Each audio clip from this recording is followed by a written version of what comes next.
नमस्कार। North east के 3 राज्य मेघालय, नागालैंड और त्रिपुरा, इनके चुनाव परिणामों के अपने बड़े संदेश हैं। पहला तो यही कि 7 साल में बीजेपी की 6 राज्यों में सरकार बन गई है। इसमें 3 राज्य जिनमें अभी चुनाव हुए, त्रिपुरा में उसे अपने स्तर पर ही बहुमत मिला है और 2 राज्य मेघालय और नागालैंड, यहाँ पर उसकी साझा सरकार होगी। हालांकि जो दूसरी सहयोगी पार्टी हैं, जीत का असली दारोमदार उनका है, लेकिन बीजेपी उनकी सहयोगी पार्टी होने के नाते कह सकते हैं कि कमल वहाँ भी खिला है।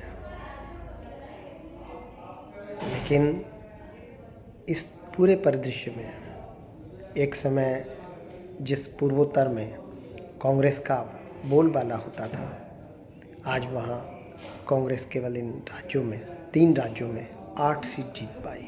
उसमें भी कुछ सीटें उसमें वामपंथ का सहयोग होने की वजह से। मेघालय, नागालैंड, इन राज्यों में कांग्रेस की सरकारें रही हैं और त्रिपुरा में वामपंथ का गढ़ रहा है।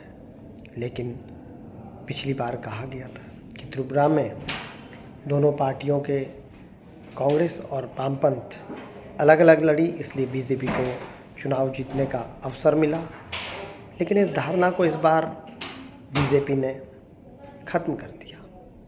बीजेपी फिर से लौट कर आई है और वो भी उस परिस्थिति में जबकि कहा जा रहा था कि टिपरा मोथा जो प्रद्योत जी की पार्टी है उसका अपना प्रभाव रहेगा और कम से कम आदिवासी क्षेत्र की, जहां वो बहुत लोकप्रिय हैं, कम से कम 20 सीटों पर इसका असर दिखेगा। लेकिन 60 में अगर 13 सीट भी टिपरा मोथा लेकर आई है तो उसे उपलब्धि माना जाएगा। लेकिन टिपरा मोथा की वजह से बीजेपी को नुकसान हुआ है, कांग्रेस और लेफ्ट को नहीं। अगर ये पार्टी एकाएक चुनाव में नहीं आई होती तो शायद, जैसे कि मणिक शाह ने कहा है, इसकी त्रिपुरा में और संभावनाएं बीजेपी के लिए बेहतर होती हैं। नागालैंड में एनडीपीपी वहाँ फिर अपने पूरे प्रभाव के साथ लौटी है, शानदार सफलता मिली है। मेघालय में पिछली बार चुनाव के समय ज़रूर नाटकीय घटनाक्रम हुआ था। सबसे बड़ी पार्टी होने के बावजूद कांग्रेस अपनी सरकार नहीं बना पाई थी और बीजेपी को एनपीपी के साथ सरकार बनाने का अवसर मिला था।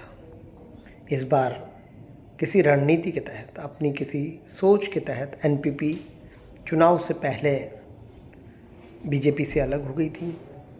लेकिन ऐसा कोई बड़ा विवाद दोनों पार्टियों में नहीं था। यह ज़रूर था कि कुछ विधायक एनपीपी के बीजेपी में चले गए थे, लेकिन ऐसा कोई विवाद नहीं था जिससे लगे कि अगर चुनाव के बाद एनपीपी को कुछ सीटों की ज़रूरत पड़े तो बीजेपी को न कहा जा सके।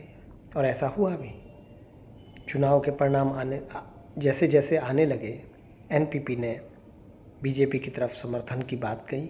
हालांकि वो कुछ निर्दलीय विधायकों की भी सहायता ले सकती थी, लेकिन केंद्र से एक तरह की मदद और केंद्र से एक तरह का सहयोग और बीजेपी जैसी पार्टी से जुड़े रहने का एक अवसर एनपीपी खोना नहीं चाहती थी, संगमा जी खोना नहीं चाहते थे। और आज तीनों ही पार्टियां, तीनों ही राज्यों में बीजेपी के लिए एक माहौल बना है। बीजेपी की नॉर्थ ईस्ट में इस प्रभाव को या इस 3 राज्यों में जो जीत हुई है इसको कई तरह से देखा जा सकता है और उसको आकलन उसका करना चाहिए। ये एकाएक नहीं हुआ है। त्रिपुरा में वामपंथ की सरकार जरूर रही, लेकिन आदिवासियों का विश्वास कभी नहीं जीत सकी। वहाँ पर प्रशासनिक कमज़ोरियाँ थी, विकास उस स्तर पर नहीं हुआ था। इसका जो फ़ायदा था वो बीजेपी ने उठाया। बीजेपी ने रणनीतियाँ बनाई और इस तरह से बीजेपी को फ़ायदा मिला कि उन्होंने 25 साल के शासन को हटाया वामपंथ के, और आज स्थिति ये कर दी कि दोबारा ये पार्टी फिर सत्ता में आई है। इसी तरह हर स्टेट में, नॉर्थ ईस्ट के बीजेपी ने हर जगह एक टैक्टिक्स की, क्षेत्रीय दलों के साथ उसकी जो रणनीतियाँ रहीं वो सफल थीं। एक पूरा सिस्टम बीजेपी ने तैयार किया। अपनी रणनीतिक फैसलों के अलावा बीजेपी ने आदिवासी समाज और ईसाई और दूसरे समाज के हर क्षेत्र के लोगों को जोड़ने की कोशिश की और उसमें सफलता भी पाई। केवल हिंदू बहुल क्षेत्रों में ही नहीं, गैर हिंदू बहुल क्षेत्रों में भी बीजेपी को जिस तरह सफलता मिली है तो उसके पीछे एक लंबा प्रयास है। आप गौर करेंगे किस तरह से अमित शाह बार बार इन राज्यों में जाते रहे, और गौर किया जाना चाहिए कि किस तरह से मोदी की लुक ईस्ट पॉलिसी या नॉर्थ ईस्ट को लेकर जो उनकी सोच बनी, जिस तरह से उन्होंने नॉर्थ ईस्ट को जोड़ने की कोशिश की, वहाँ पर विकास के काम हुए, और सबसे बड़े शांति समाधान की दिशा में जो प्रयास हुए, इनका कहीं ना कहीं असर वहाँ के लोगों में गया। रोज़गार थे, हर तरफ से लोगों को एक उम्मीद जगी, और सबसे बड़ी बात कि नॉर्थ ईस्ट को मुख्य धारा में जोड़ने का एक बड़ा संकल्प और उस दिशा में कोशिश होती हुई दिखी, और ये इसने केंद्र में मोदी सरकार के प्रयासों को वहाँ महसूस किया गया। मोदी जी ने जितनी बार इन राज्यों में गए हैं उसे गौर किया जा सकता है। अब तक ये उपेक्षित रहते थे राज्य, उसको मुख्य धारा में लाया गया, और इनका असर चुनाव पे पड़ा या पड़ रहा है। यहाँ से 23 सीटें हैं लोकसभा की, और यहाँ का संदेश बीजेपी दूसरे राज्यों में भी ले जाएगी। राजस्थान, कर्नाटक, छत्तीसगढ़, यहाँ बीजेपी को चुनाव लड़ना है, और साल के शुरू में होली से पहले ये रिज़ल्ट आना बीजेपी के लिए बहुत मायने रखता है। समीक्षाएं होती हैं, राजनीति के सियासी पंडित, विश्लेषक तरह तरह की बातें। ऐसा ही कुछ लोगों ने कहा है कि देखिए ये तो बीजेपी का कमल खिलना कहा जा रहा है नॉर्थ ईस्ट में, लेकिन कहीं एनडीपीपी जीती है, कहीं एनपीपी जीती है, बीजेपी का क्या है, 2-3 सीटें, 4-5 सीटें। त्रिपुरा की बात को अलग कर देते हैं, लेकिन ये सोचना वास्तविकता से मुंह मोड़ना होगा। सच बात तो यह है कि बीजेपी का 7 साल पहले इन राज्यों में कोई आधार नहीं था, कोई अस्तित्व नहीं था, कोई वहाँ पहचान नहीं थी।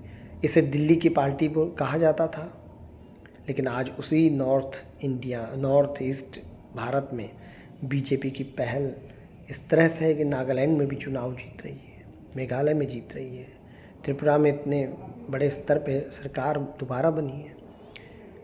हर जगह क्षेत्रीय पार्टियां बीजेपी को महसूस कर रही हैं कि वो हमसे जुड़ें या उस ताने बाने में फिट हों। इसलिए कांग्रेस का कहना है कि ये बहुत छोटे चुनाव हैं, छोटे राज्यों के चुनाव हैं, यानी इसे बहुत महत्व नहीं दिया जा सकता। लेकिन सच्चाई ये है कि साल के पहले